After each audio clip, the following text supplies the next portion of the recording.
I completely failed. Like after day 4, I was like, I wasn't blogging at all. And I was like, okay, well, I learned a lot about myself, which is like, I find blogging really annoying and stressful. And like, I mean, I do a little bit of it, but I'm not ready to like really, like I do a lot of writing, but something about the blogging at this moment is just like, it's a chore. And I don't like it when it's a chore, you know?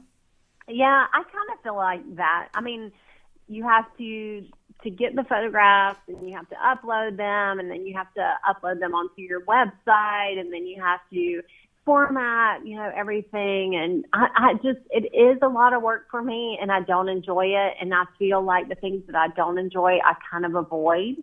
And that is one thing I don't enjoy at all. I do really like it, though. I like doing blog hops, which is blogging, but I feel like there's so much engagement from new people that it's almost energizing to me. But just when I put up a regular blog post, nobody really reads it, I feel like. Yeah. But if you put a giveaway up, people love to try and win stuff. That's interesting. So there is a lot of engagement there, and that is a lot of fun. But I do a lot more on Instagram, which, I mean, I enjoy Instagram, and then I usually post to Facebook. I really want to kind of do a little bit more on Facebook, but it's crippling how much is out there for you to do to keep your business up.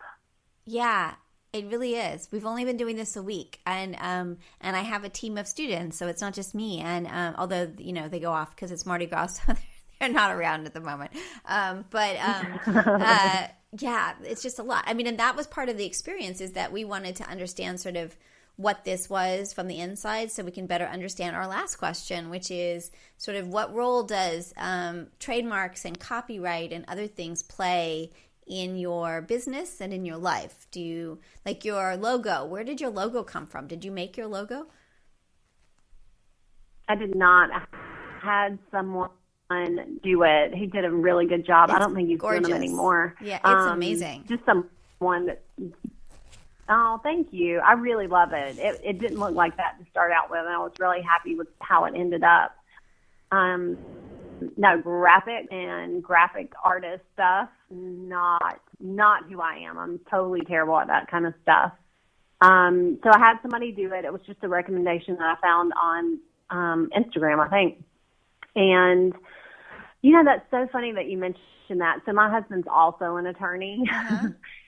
And Mr. Domestic posted the other day that he had trademarked his name. So I asked my husband, I'm like, but why? I need to trademark Modern Sewciety. Yeah. So we got in this whole conversation about it. I don't know a lot about it, and I don't know why I would do it, but I do think it's a super interesting conversation to think about. Well, we should chat more about that, because that's kind of what our project's about, is helping educate quilters and quilt entrepreneurs about basic intellectual property issues like copyright and trademark.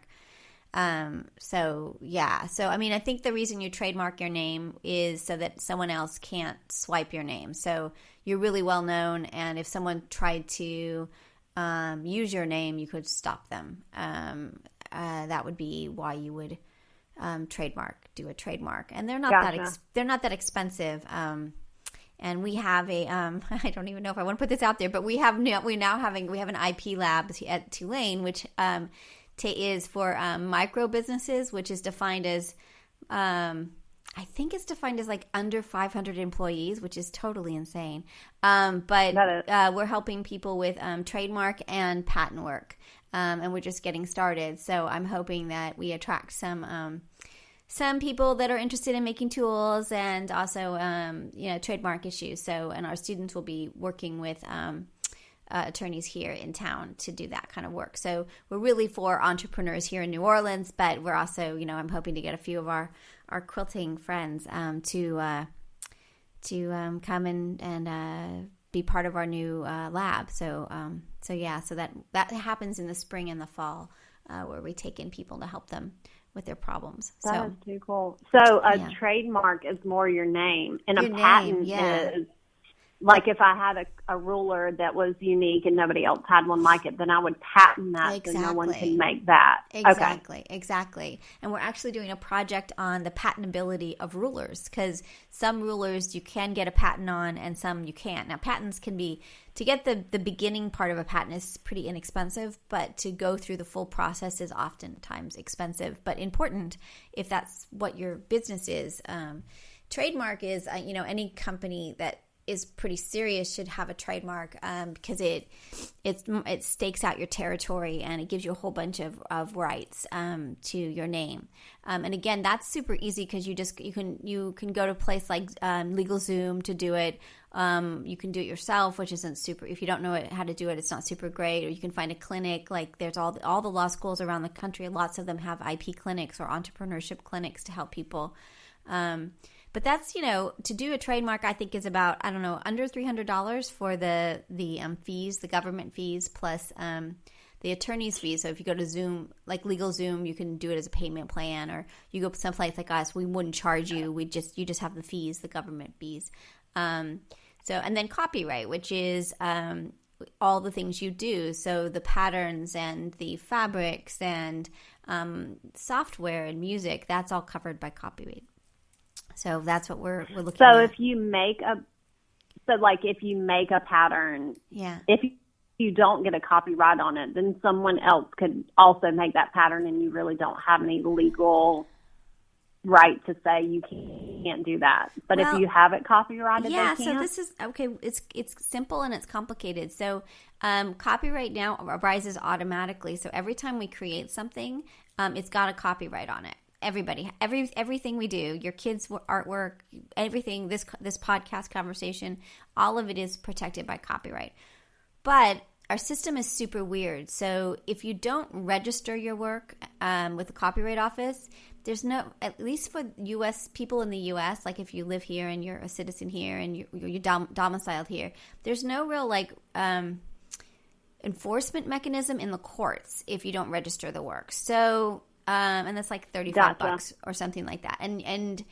But there's also another mechanism, which is a cease and desist letter. So if you see somebody that's using something of yours and you send them a letter, usually they'll stop because they think, okay, well, I probably shouldn't do that. So we're looking into in the project how often, like the fact that your whole world is copyright and you're not doing that tells me that it's not copyrights. There's also custom, like people like what's the right thing to do, and that's a little bit different than the legal part. So that's what we're looking at. And there's other law professors who look at like roller derby and recipes and tattoos.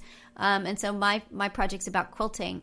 And then we'll start doing these sort of core copyright concepts. We'll do that as part of the podcast, so people can understand it and make choices. But that's kind of what we're doing, educating, but also learning from the industry how important it is to your business. And from my perspective, I suspect that it hasn't been that important to you, trademark and copyright and patents, and you've got this full thriving business. So I think that's really interesting.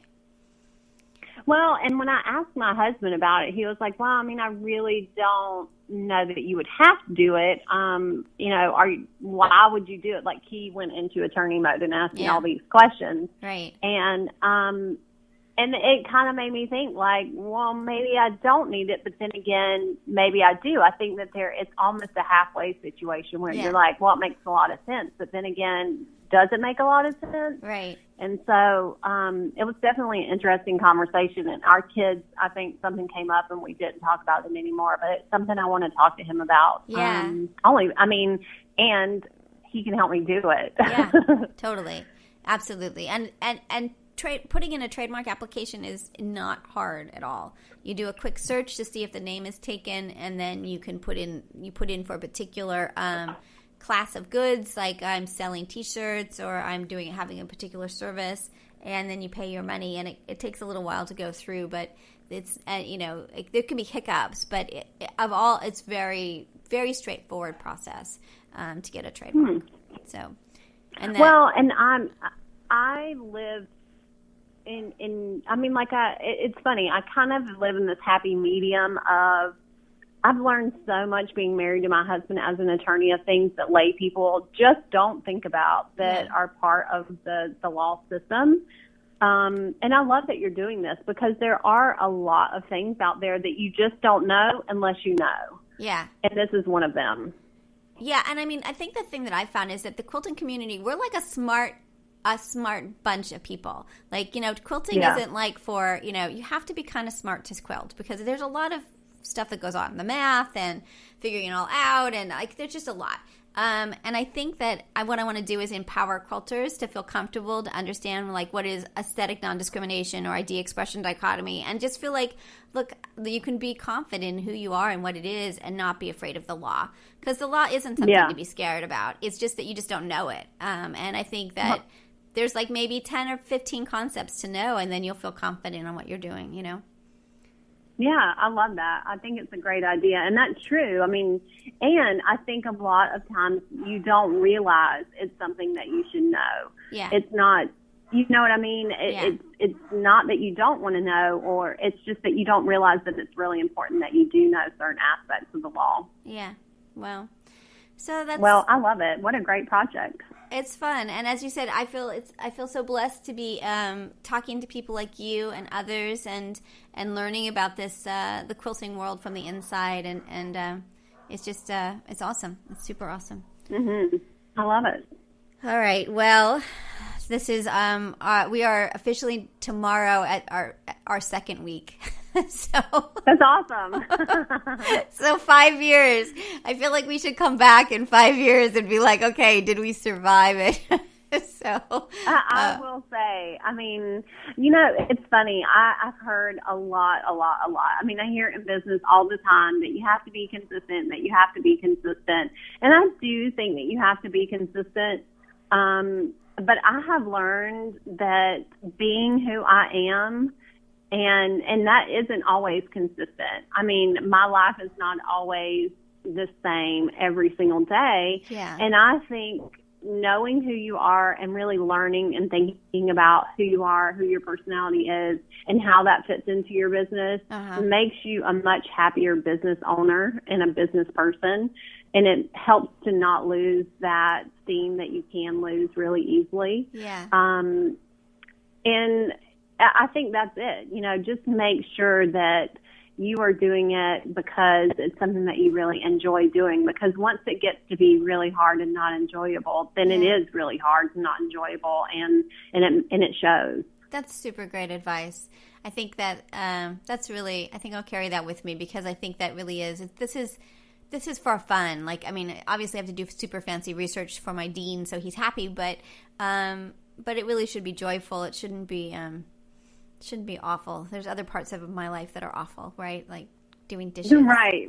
Laundry. And I think being creative should be fun. Yeah. And that was one part of the Modern Sewciety is it is fun. And I think with social media, you can compare yourself a lot to other people who you feel like are doing it better or doing it more, not having any problems while they're doing it. And that's just not true. That is really not true. We all have our struggles, and we all are not perfect. And I think that that's one thing that I wanted to talk about. Like, hey, you're not going to want to sew 12 months out of the year. You're going to lose it somewhere in that 12 months. How do you get it back when that happens? That's those are important topics to think about as a creative. And that goes with podcasting. Podcasting is being creative.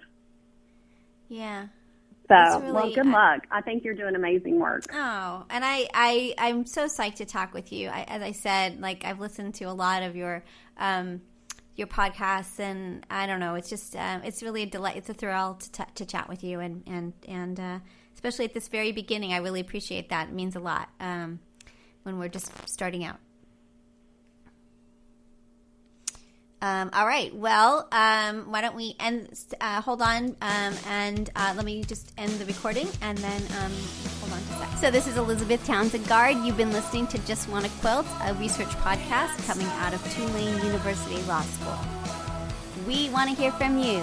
Join our army, our quilting army. Go to our Facebook page. Suggest people to be interviewed. Suggest yourself to be interviewed. We are excited to hear from you. But most importantly, I hope you get a chance to quilt today.